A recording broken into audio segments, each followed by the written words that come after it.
Chapter 4, Painful Nightmares and Touching Re-Encounters. Lord Melbourne watched the man as he finished the details of his work and recalled in his mind the terrible and shocking events of that night.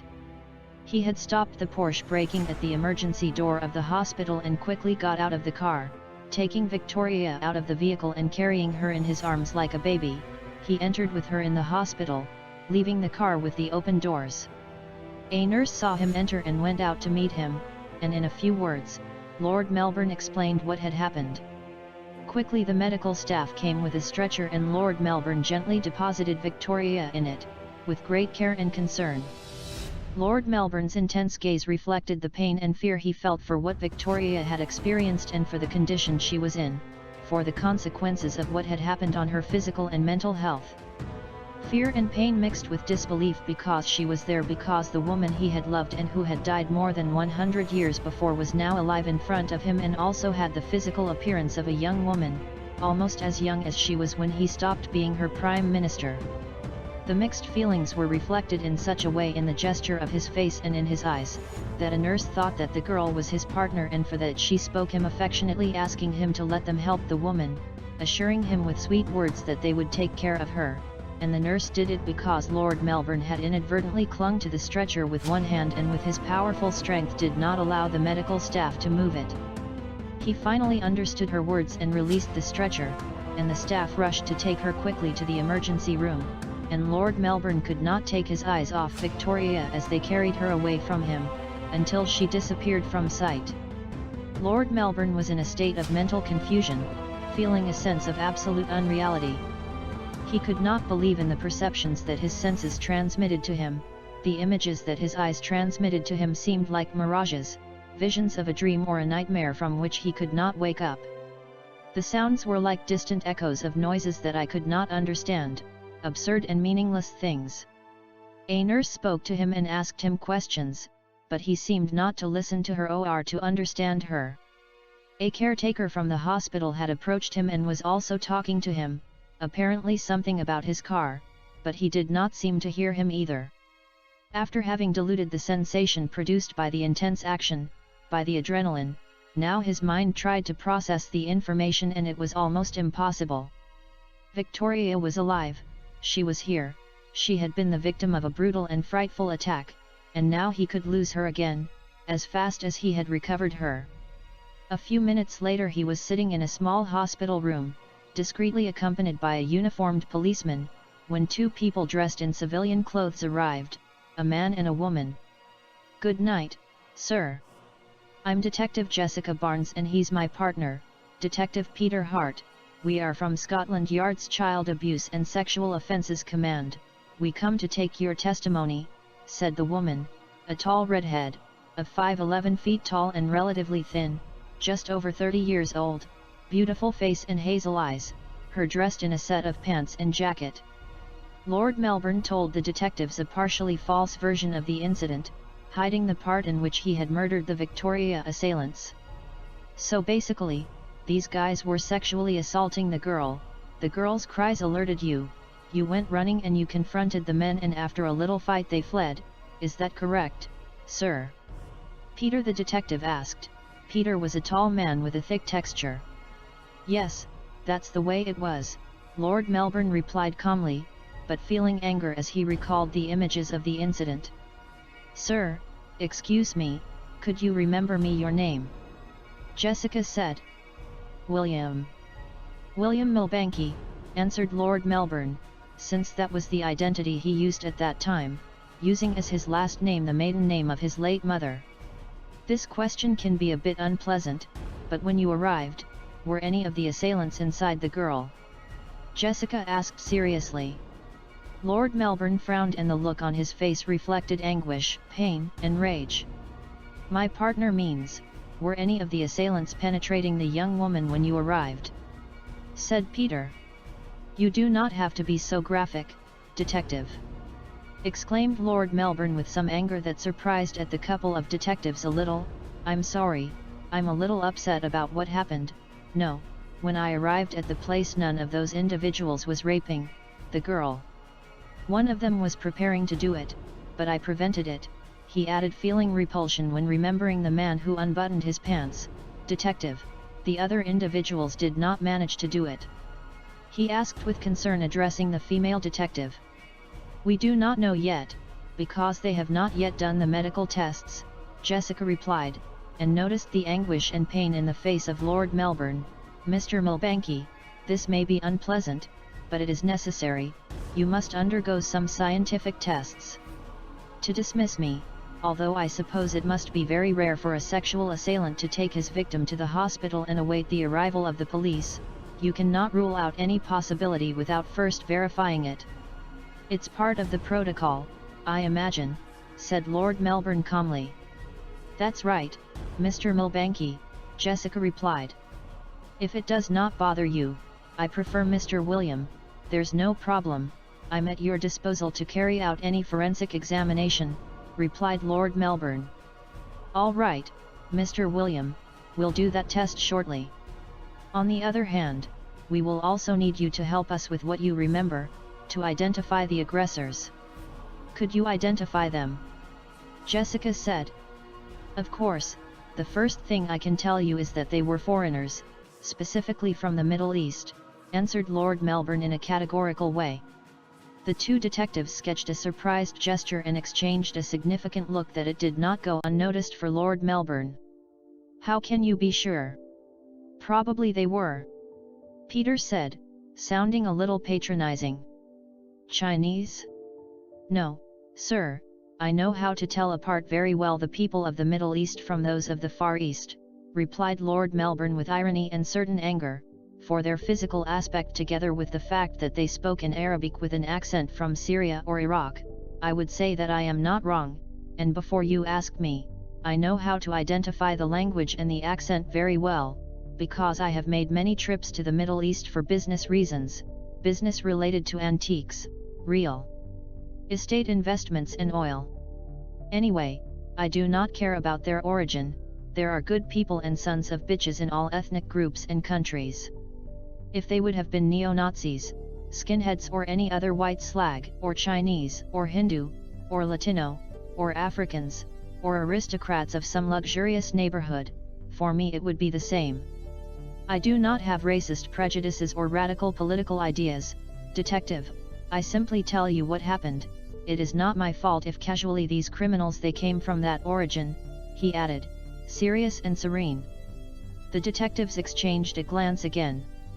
"Okay, Mr. William, then you can collaborate with a composite artist to make a facial composite," Jessica replied. A few minutes later Jessica and Peter were walking down a hallway to an elevator. "This is crap. We have a time bomb, if that guy is telling the truth," said Peter, disgusted and annoyed. "Yes, I know. All that political trash on one side and the other, and the tabloid press, yes, it's a nightmare to be between political correctness and anger fueled from the other side, I know. But right now I'm only worried about the poor girl who has been attacked, she is the one that deserves justice. That's why we will treat it like any case of sexual assault, no matter who the damned authors were. I do not care if they are aliens, we will catch those bastards," said Jessica, determined and tense. "Yes, you're right, but we'll have the bosses breathing in our necks. And what do you think of the alleged savior? He's a strange guy, judging by his reactions, it seems like he's very emotionally involved, as if the girl cared a lot, it seems like if she was his girl.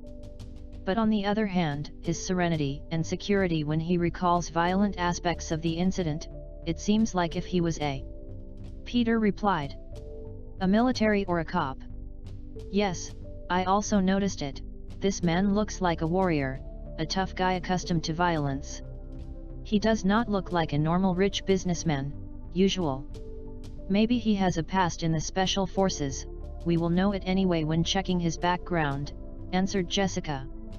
Soon after, Lord Melbourne was being examined by a forensic doctor accompanied by a nurse. The doctor was a woman in her early 50s, of medium height, a little fat and with grey hair.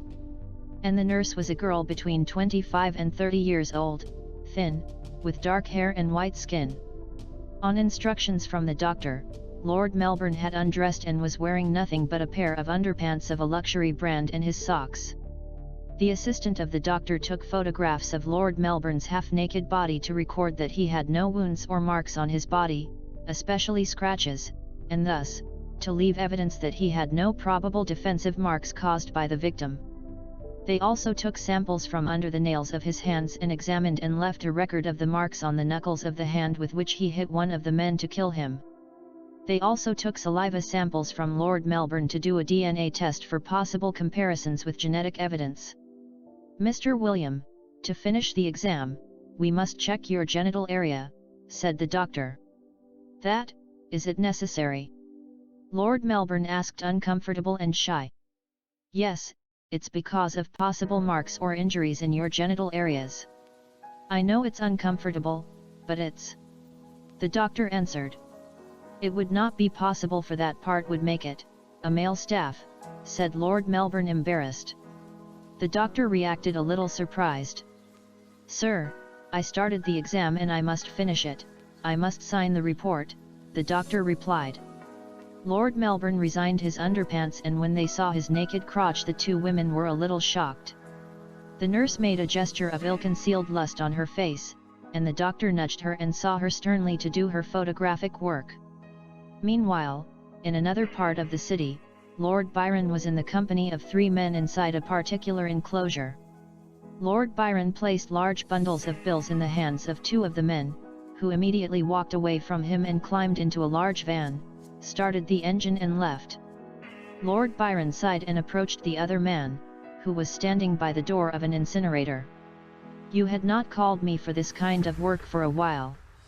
I thought you two had abandoned this type of business," said the man next to the incinerator, a man around 60 years of age, a little obese, almost bald, and with a stern face with red cheeks.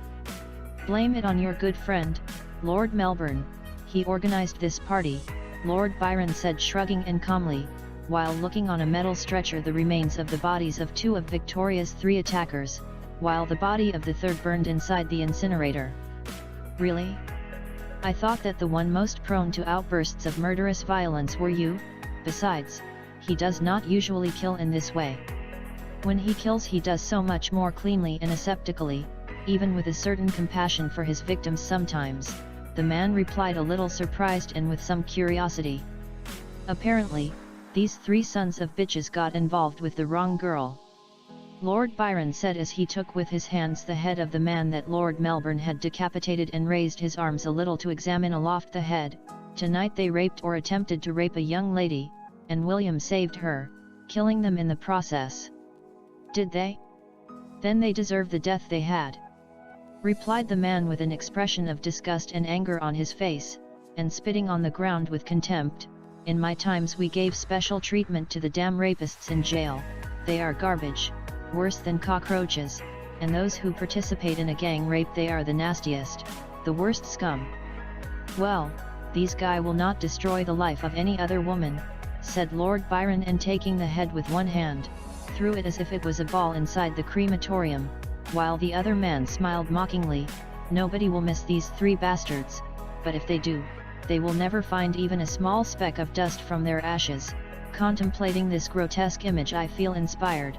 I think I could write a dark and tragic poetry," he added with irony while he raising the arm, that Lord Melbourne had tear away another man before killing him.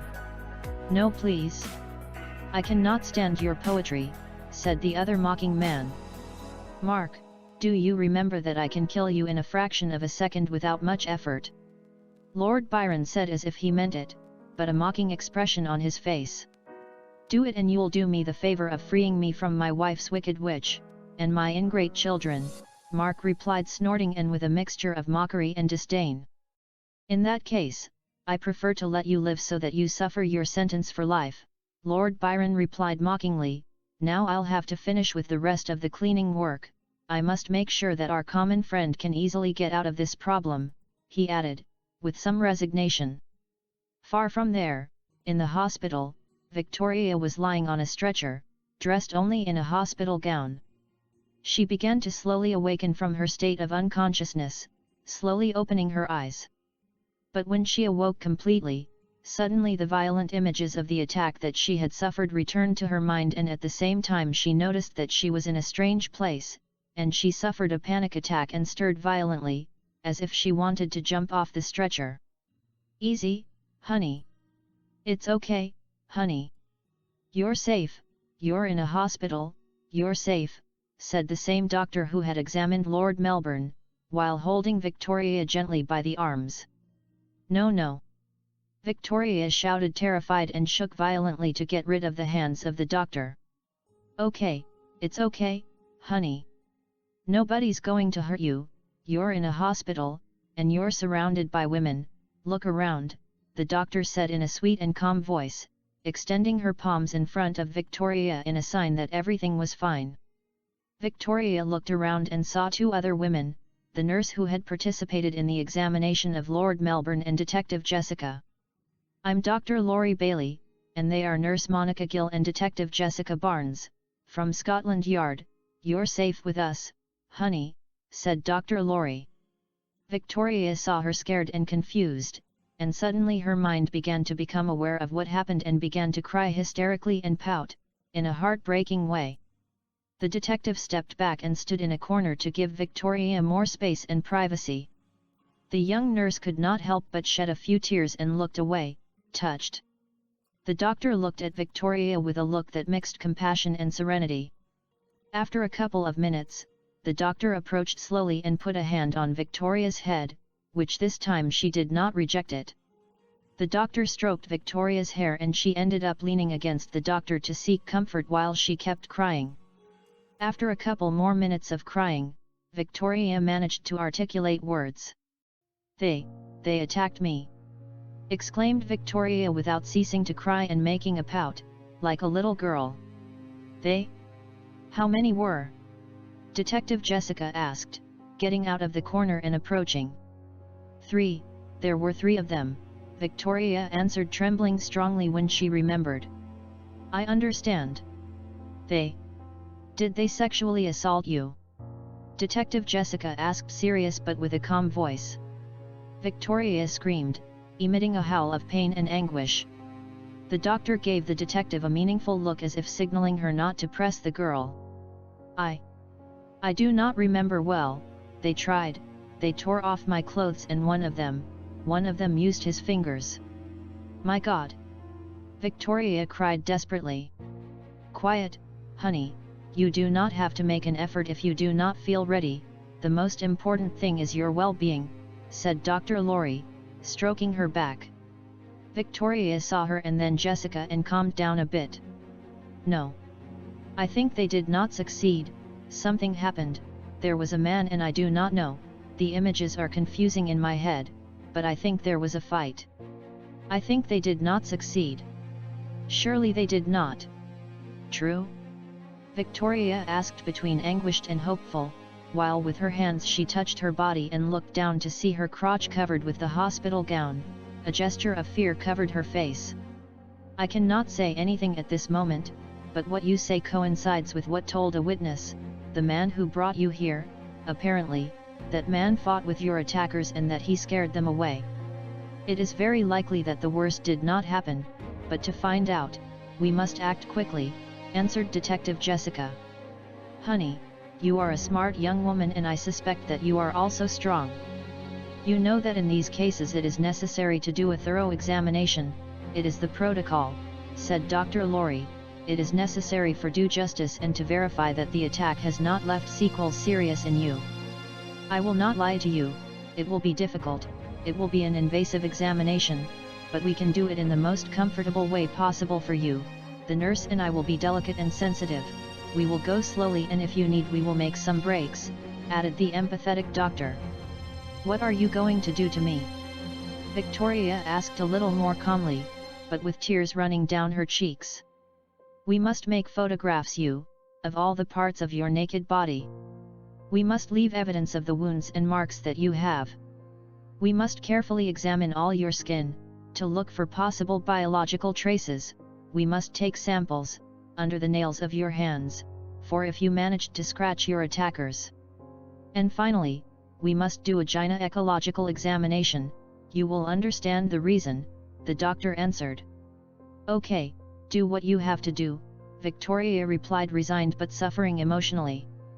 The examination was a torment for Victoria, who suffered at every step of it, especially in the gynecological part, when she trembled violently and clung with her hands to the stretcher, closing her eyes and crying while the doctor examined inside her genital area. While this was happening, Victoria's mother had arrived at the hospital accompanied by Charles, Nancy, and Harriet. Those who had lived in the court of Queen Victoria would have taken another surprise, because Victoria's mother in this life in the 21st century was identical to Baroness Lazen, the governess of Victoria in her past life. After the fight in the club, Victoria's group of friends had to go to the police station, but after paying bail they had been released. But then they found out from an anguished phone call from Victoria's mother that she was in the hospital since they had called to tell her. Now the group was in the hospital, and they were joined by Victoria's older brother, Ernest, who had been her cousin in the previous life. At the end of his working day, he was alerted to what was happening by a call from his friend Charles and arrived desperate at the hospital, worried about his sister and to comfort his mother. Some time later, Detective Jessica and Dr. Laurie met with them in a hospital office, and Jessica explained the situation to them. The information we have confirms the testimony of the man who thwarted the attack on Victoria, and the preliminary results of the medical examination confirm that the worst did not happen, as the doctor can tell you, Jessica said in a reassuring and professional tone. In fact, the test rules out that there was a vaginal intercourse. Sorry if my language sounds abrupt, said Dr. Laurie, to see the gesture of pain and terror on the face of Victoria's mother, who did not stop crying, but the important thing is to know that the forced sexual relationship was not consummated. Your daughter was saved from the worst part of the aggression. So, are you sure that none of those individuals achieved? Victoria's mother asked. Yes, ma'am, we are sure. There is no medical evidence to the contrary, said Dr. Laurie with affection. Another positive news in this tragedy is that the man who intervened to save your daughter also has an excellent memory. He has provided us with valuable information and is working with a police composite artist to make some facial composites of the aggressors, and our forensic scientific staff are already working on the crime scene to collect evidence. At this time I will go to coordinate all these activities, and I guarantee that these criminals will be arrested very soon, said Detective Jessica. I would like to meet that man to thank him, said Victoria's mother. Do not worry, I'll tell him, Jessica replied. Can I see Victoria? Victoria's mother asked. She is sedated, sleeping. She was very nervous, emotionally exhausted, and I preferred her to rest, but I will talk to my colleagues and you will be able to stay with her tonight, said Dr. Laurie. Some time later, in the police station, Lord Melbourne watched as the police composite artist finished the facial composites, and in his mind, he wondered again and again how it was possible that Victoria had returned to his life in that way. Then, these are the men? Detective Peter asked as he watched the facial composites when the composite artist finished with them. Yes, I'm sure, answered Lord Melbourne. Wonderful, this will be a great help, said Peter. Excuse me, Detective, but I am very worried about the young woman. I beg you to tell me if I arrived on time, if she was not raped, asked Lord Melbourne with a voice broken by emotion. The detective looked at him and saw anguish and pain in his eyes and the gesture on his face, and empathized with his feelings, and also noticed that there was something hypnotic in his eyes. You can feel relieved, sir. My partner told me from the hospital that the exams revealed that the sexual assault was not totally done, the girl was not raped. You can be satisfied and proud of yourself, you saved her, said Peter in a tone friendly and reassuring. Lord Melbourne sighed and felt a weight lift from him, that the tightness in his chest relaxed. Soon after, Lord Melbourne was allowed to leave, telling him that they would probably need his help again and then they would quote him. Lord Byron was waiting for him on the street outside the police station. Well, can you explain why you did that massacre in the style of a Tarantino movie? Lord Byron asked curiously. That girl, the girl I saved tonight. She's Victoria, Lord Melbourne answered, his voice broken by emotion. Lord Byron needed a few moments to process the information. Victoria? Do you mean your Victoria? That of the crown? Lord Byron asked, bewildered. Yes, it's her. It's her body, her face, her voice. It's her smell, that smell that I've missed for more than 100 years, Lord Melbourne answered with tears in his eyes. But, how can it be? Are we talking about reincarnation? Lord Byron asked, a little confused, but with a gesture of growing understanding on his face. It's the only thing I can think of, said Lord Melbourne. An hour later, while Victoria was sleeping in her hospital bed, a deep sleep induced by the sedatives, Lord Melbourne approached her bed. Slowly, he approached to see her face as of a little girl, temporarily disfigured for the bruises of blows, and felt the emotion running through his body in the form of tremors and tears in his eyes. He approached his hand her and tenderly stroked Victoria's cheek, careful not to disturb her. Ma'am, you have no idea how I've missed you. You have no idea how I suffered because of your absence, said Lord Melbourne, and then inhaled to delight in the smell of her with his supernaturally developed nose. Then he felt that someone was approaching the door and was going to enter the room, and he moved with his supernatural rapidity. Victoria's mother felt a powerful gust of cold wind and felt chills when she entered the bedroom. She felt something strange, as if a strange presence had just vanished. Then she saw the window open and how the curtains were lifted by the wind, and she approached to close it. Several floors below, near the hospital entrance, Lord Melbourne looked up at the window from which he had descended. Walking slowly, he went into the night, shortly before dawn. To see the previous chapter of this work, see the direct links to the videos, inserted as cards or boxes at the end of this video. And do not forget to join the Facebook group, Jenna Coleman and Rufus Sewell star in a romantic fiction.